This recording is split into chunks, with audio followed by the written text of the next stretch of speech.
Show में साथ देने का शुक्रिया। सेठी साहब, शाम की सिचुएशन दिलचस्पी का महवर पूरी दुनिया के लिए, खुसूसन मिडल ईस्ट के लिए, क्योंकि आलमी थिएटर है, इसमें बहुत सी कुव्वतें इन्वॉल्व हैं।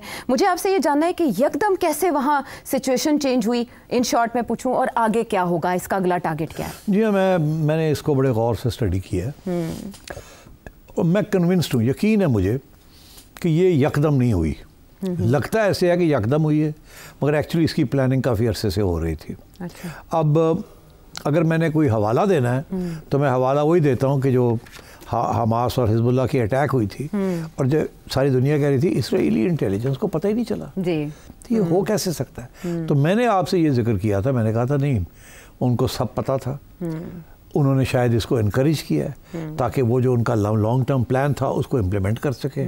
और जब ये हुआ उसके बाद उन्होंने जो करना था वो किया और वो उन्होंने कामयाब होकर दिखा दिया है। हाँ। उन्होंने फैसला किया हुआ था कि हमने गाजा से निकालना है सबको और मलियामेट कर देना है, बमबारी कर देना है और हमें सीज कर लेना है, फिर ज़रूरत पड़ेगी तो आगे भी जाएंगे और इनको हमने या सीरिया में सेटल करना है या लेबनान में या जॉर्डन में, तो देखा जाएगा क्या होगा। मगर अब ये वक्त आ गया कि इस मामले को ख़त्म करें और वो ख़त्म कैसे करेंगे, हज़म कर लें।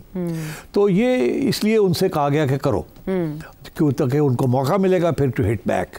तो मैंने हमेशा ये कहा था कि ये 1 साल से वो कर रहे थे तैयारी, तो ये हो नहीं सकता कि इसराइलीज़ को CIA को पता नहीं था। मैंने यही कहा था कि वो खुद करवाना चाह रहे हैं ताकि उनको एक जवाब मिल जाए करने के लिए जो कुछ उन्होंने किया।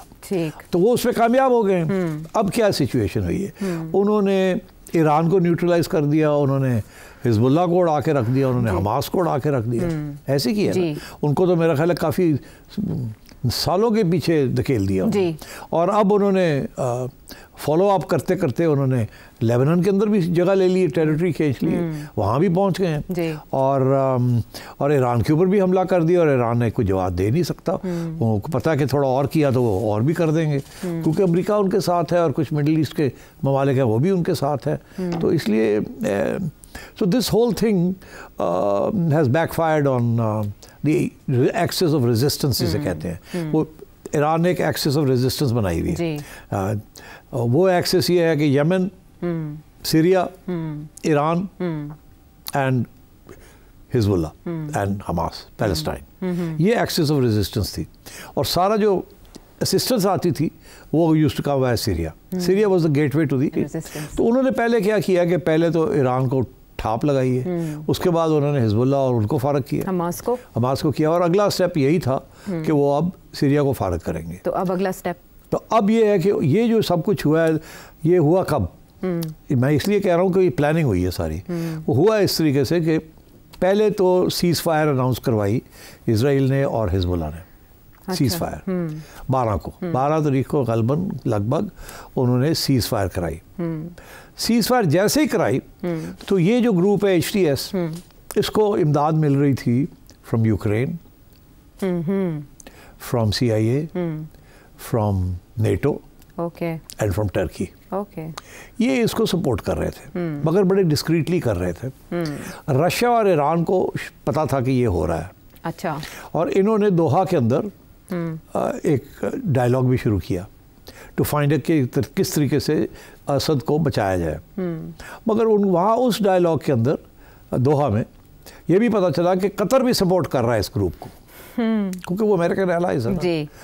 तो और ये समझ आई कि असद जो है वो तैयार नहीं है लंबी रेजिस्टेंस करने के लिए। उसकी फ़ौज के अंदर इतनी करप्शन शुरू हो गई है कि शायद वो मोटिवेशन भी नहीं रही कि वो ज़्यादा देर लड़ सके, और वो टोटली रिलायंट है on Russian and Iranian support.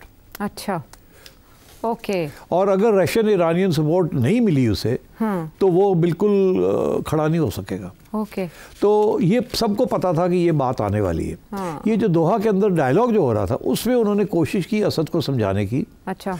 कि कुछ मज़ाकरात कर लेते हैं इन लोगों के साथ, तुम reach out to the rebels, कोई ऐसी सिचुएशन कर लो बिफोर यू आर ओवरथ्रोन। अब बचना तुम्हारा मुश्किल हो गया है, बिकॉज पूरा एक NATO बैक प्लान चल रहा है और हम बिजी हैं। Iran is busy, Russia is busy.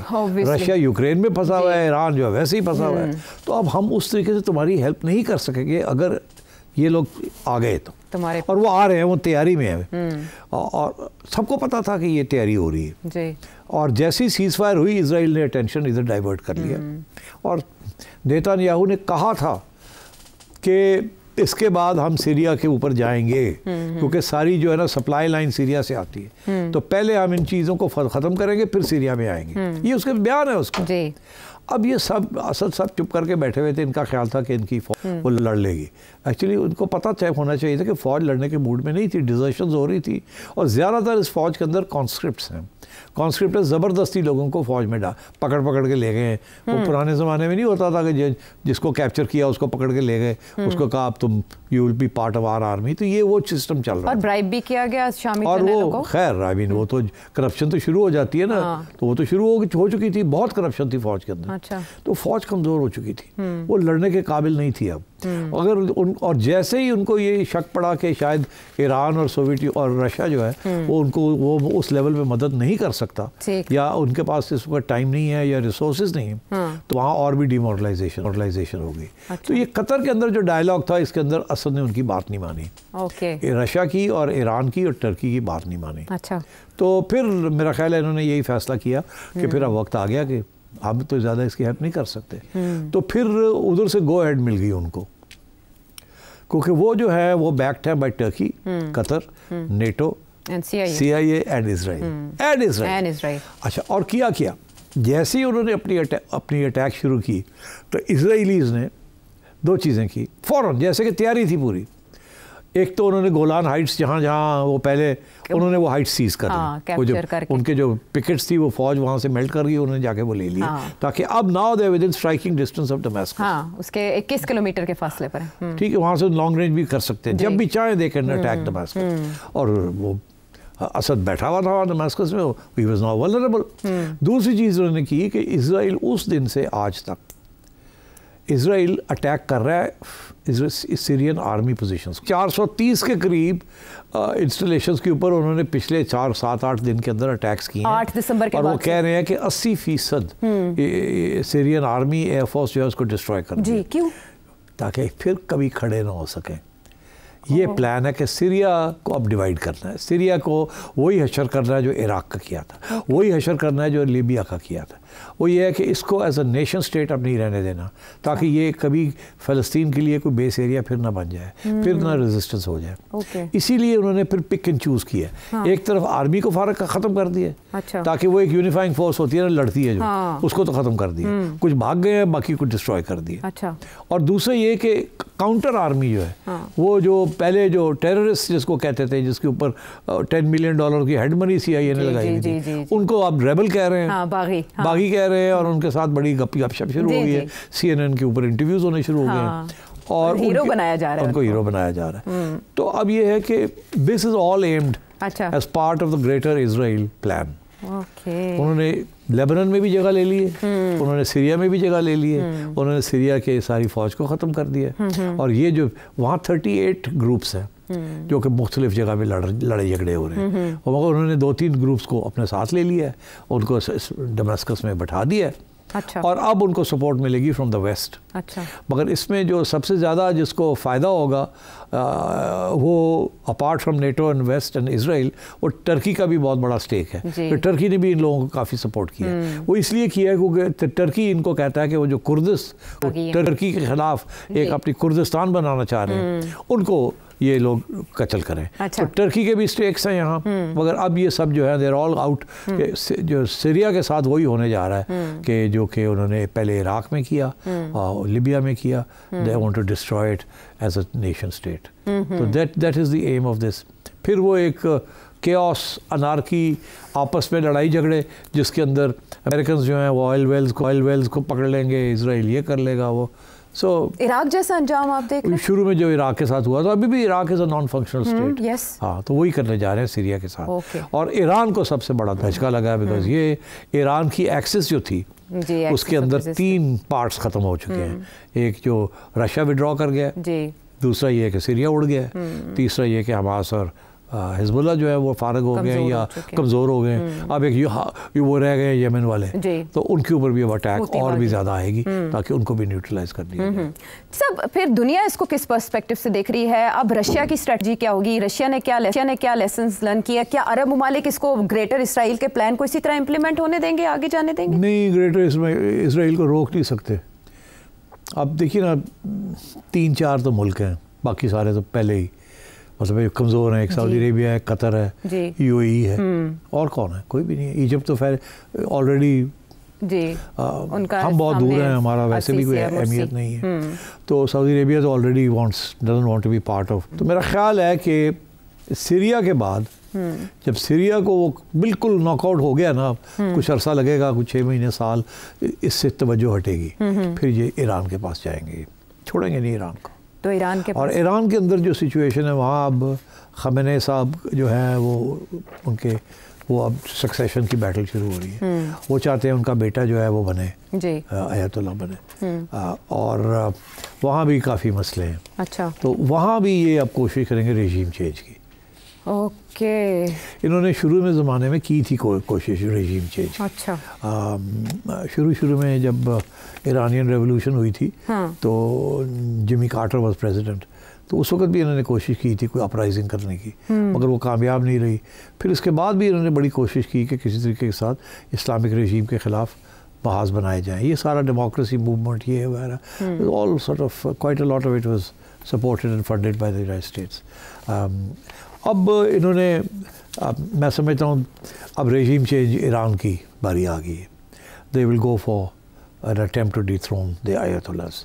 और अब वो कैसे करेंगे, कब होगा, वहाँ भी बड़े हालात ख़राब हैं इंटरनली, और इस रेजीम की पॉपुलैरिटी नहीं है। और ये जो डिफीट हुई है, this lot of people in Iran will be thinking कि ये हमें किस जंग में ले गए हैं और हार ही हार हो रही है। So I think focus on regime change in Iran ये आएगा अब। Is on cards now. हाँ, अच्छा, तो लेकिन इसमें कुछ लोग ये भी ताबीर कर रहे हैं कि जब आपका अपनी आवाम के साथ कनेक्शन ना हो तो फिर बशार अल असद जैसा अंजाम होता है, जिस तरह से वहाँ पर वन मैन शो या डिक्टेटरशिप रही। मेरा आपसे सवाल ये है कि ईरान के पास अब फिर क्या ऑप्शन है to counter this threat? Nuclear होना या क्या? नहीं, न्यूक्लियर तो अभी नहीं है उनके पास इतनी फैसिलिटी कि वो फ़ौरन न्यूक्लियर हो जाए। बड़े लिमिटेड ऑप्शंस हैं इस वक्त। ईरान की सिर्फ दोस्ती रशिया के साथ है, रशिया ही है जो कि उनको सपोर्ट कर रहा है, और बाकी तो उनके पास कोई सपोर्ट बेस नहीं है। टर्की जो है वो तो अब एक्चुअली ईरान से लीडरशिप छीनना चाह रहा है। Turkey wants to be the leader of the Islamic world. Erdogan साहब जो है वो अपनी एम्बिशंस लेके बैठे हुए हैं। तो ईरान, आई थिंक ईरान की इकॉनमी का बहुत बुरा हाल है। ईरान के ऊपर सैंक्शंस लगे हुए हैं। ईरान जो है वो इस वक्त सर्वाइव कर रहा है, वो तेल दे रहा है चाइना को और रशिया को, और रशिया की हालत भी इतनी अच्छी नहीं है। ये यूक्रेन वॉर ने उसको काफ़ी डिप्लीट किया है। सो आई एम थिंकिंग कि अब और भी प्रेशर आएगा on Iran and on Russia. अब कैसा आएगा, डोनाल्ड ट्रंप की क्या पॉलिसी होगी, क्या वो जो अमेरिकन वॉर मशीन है उसका साथ देगा, या वो पुतिन के साथ कोई मुकमुका करके ये जंग ख़त्म करेगा, आई कांट से। मगर मुझे ये पता है कि ईरान के पीछा ये नहीं छोड़ेंगे। अच्छा, हाँ, ये नहीं छोड़ेंगे। और जो रशिया की पोजीशन है शाम में, जो 2 फौजी अड्डे 2015 में हवाले किए गए थे, उनका क्या मुस्तकबिल है? वो मेरे ख्याल छोड़ने पड़ेंगे वो। अच्छा, वो शायद अफ्रीका के अंदर आपको ढूंढें अपने नए अड्डे। अभी तो उनके पास हैं। हो सकता है कि वो कहें नई रेशीम को कि हमें रहने दें, हम आपको इमदाद भी करते हैं। बिकॉज मैंने कहा ना दुआ के अंदर जो इनिशिएटिव मुज़ाकरा जो थे उसमें रशियन और टर्की बहुत स्ट्रॉन्ग, और कतर कि जी आप मुकमुका करें और कोई सेटलमेंट करें आप। मगर असद ने बात नहीं मानी। तो अब हो सकता है रशियन जाके इनको कहें कि वील सपोर्ट यू, आपकी गवर्नमेंट को आप सीधा CIA के कैंप में मत जाएं या इसराइल के कैंप में मत जाएं।